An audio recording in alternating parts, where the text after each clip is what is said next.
The Liberation by Heinrich Heine. Hood the time for leisurely research ever returned to me, I will prove in the most tiresomely fundamental manner that it was not India,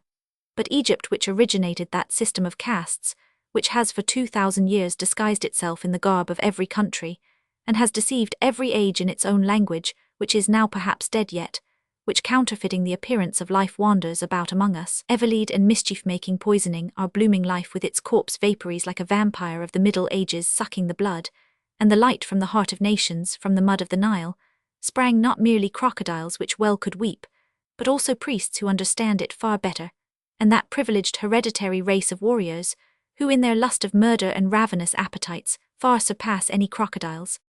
Two deeply thinking men of the German nation discovered the soundest countercharm to the worst of all Egyptian plagues, and by the black art be gunpowder, and the art of printing thee, broke the force of that spiritual and worldly hierarchy which had formed itself from the union of the priesthood and the warrior caste, that is to say from the so-called Catholic Church, and from the feudal nobility, which enslaved all Europe body and spirit. The printing press burst asunder the dogma structure, in which the archpriest of Rome had imprisoned souls, and northern Europe again, breathed free, delivered from the nightmare of that clergy, which had indeed abandoned the form of Egyptian inheritance of rank, but which remained all the truer to the Egyptian priestly spirit, since it presented itself with greater sternness and asperity as a corporation of old bachelors, continued not by natural propagation, but unnaturally by a Mameluke system of recruiting in like manner. We see how the warlike caste has lost its power, since the old routine of the business is worth nothing in the modern methods of war. For the strongest castles are now thrown down by the trumpetings of the cannon. As of old the walls of Jericho, the iron harness of the knight, is no better protection against the leaden rain than the linen blouse of the peasant. Powder makes men equal, a citizen's musket goes off just as well as a nobleman's people rise. The earlier efforts of which we read in the history of the Lombard and Tuscan republics, of the Spanish communes, and of the free cities in Germany and other countries, do not deserve the honor of being classed as movements on the part of the people. They were not efforts to attain liberty, but merely liberties, not battles for right, but for municipal rights. Corporations fought for privileges, and all remained fixed in the bonds of guilds and trades unions. Not until the days of the Reformation did the battle assume general and spiritual proportions, and then liberty was demanded not as an imported, but as an aboriginal right, not as inherited, but as inborn. Principles were brought forward instead of old parchments, and the peasants in Germany and the Puritans in England fell back on the gospel, whose texts then were of as high authority, as the reason even higher, since they were regarded as the revealed reason of God. There it stood legibly written that men are of equal birth, that the pride which exalts itself will be damned, that wealth is a sin, and that the poor are summoned to enjoyment in the beautiful garden of God, the common Father.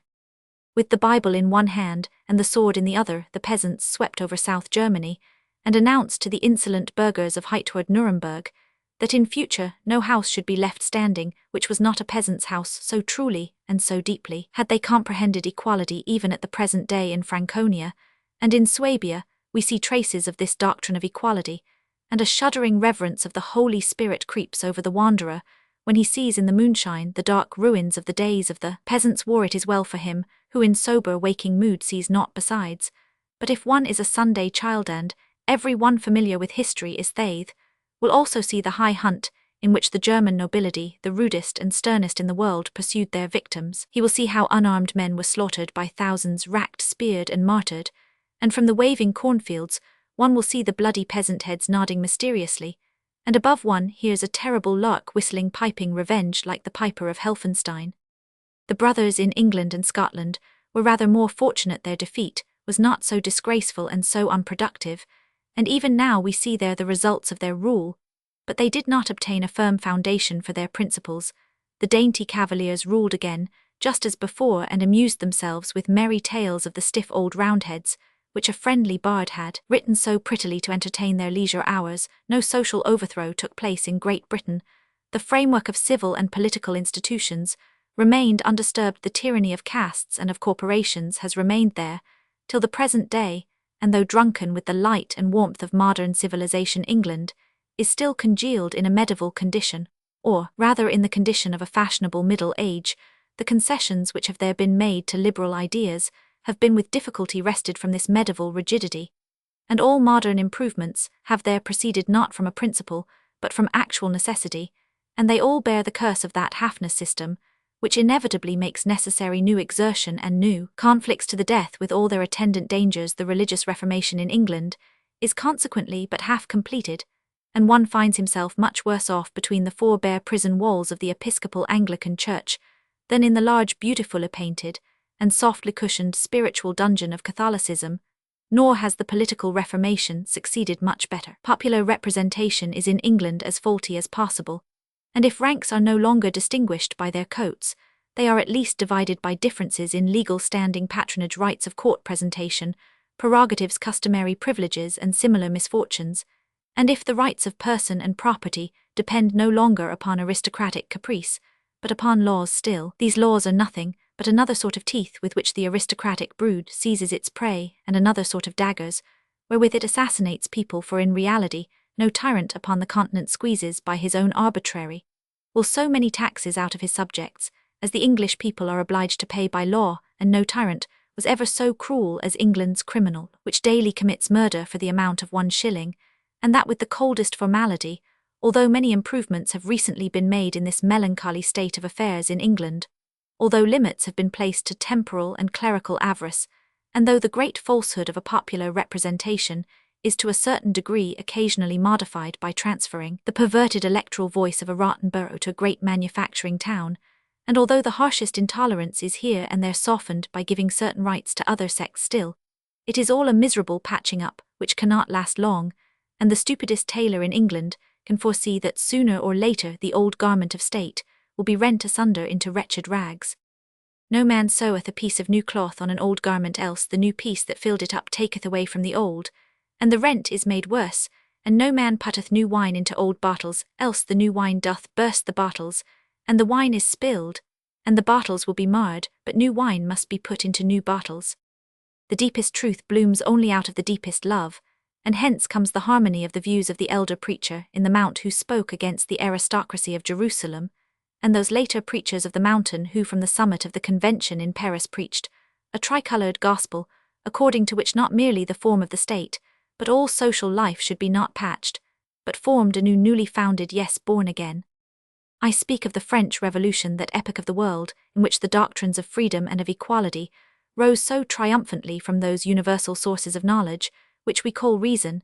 and which must as an unceasing revelation which repeats itself in every human head,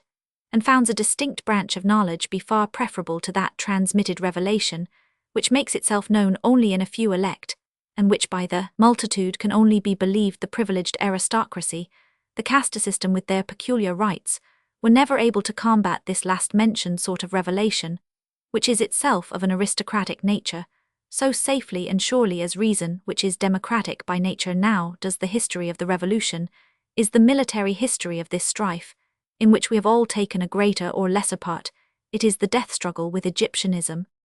Though the swords of the enemies grow duller day by day, and though we have already conquered the best positions still, we cannot raise the song of victory until the work is perfected. We can only during the night, when there are armistices, go forth with the lantern on the field of death to bury the dead. Little avails the short burial service. Calumny, the vile insolent spectre, sits upon the noblest graves. Oh, that the battle were only with those hereditary foes of truth, who so treacherously poisoned the good name of their enemies, and who even humiliated that first preacher of the Mount, the purest hero of freedom, for as they could no longer deny that he was the greatest of men, they made of him the least of gods. He who fights with priests may make up his mind to have his poor good name torn and befouled by the most infamous lies and the most cutting slanders, but as those flags which are most rent by shot or blackened by powder smoke are more highly honoured than the whitest and soundest recruiting banners, and as they are at last laid up as national relics in cathedrals, so at some future day the names of our heroes, the more they are torn and blackened, will be all the more enthusiastically honoured in the holy St. Genevieve of freedom. The Revolution itself has been slandered like its heroes, and represented as a terror to princes, and as a popular scarecrow in libels of every description. All the so-called horrors of the Revolution have been learned by heart by children in the schools, and at one time nothing was seen in the public fairs but harshly coloured pictures of the guillotine. It cannot be denied that this machine, which was invented by a French physician, a great world orthoptist, Monsieur Guillotin, and with which stupid heads are easily separated from evil hearts. This wholesome machine has indeed been applied rather frequently, but still only in incurable diseases, in such cases, for example, as treachery, falsehood, and weakness. And the patients were not long tortured, not racked, and broken on the wheel as thousands upon thousands of roturiers and villains, citizens and peasants were tortured, racked, and broken on the wheel in the good old time. It is of course terrible that the French with this machine once even amputated the head of their state, and no one knows whether they ought to be accused on that account of parricide or of suicide, but on more thorough reflection, we find that Louis of France was less a sacrifice to passion than to circumstances,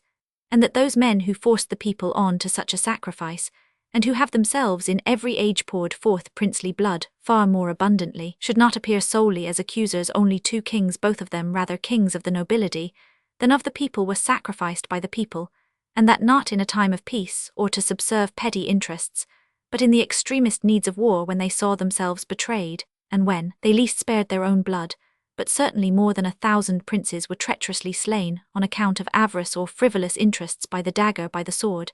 and by the poison of nobility and priests. It really seems as though these castes regarded regicide as one of their privileges, and therefore bewail the more selfishly the death of Louis the Roman XVI,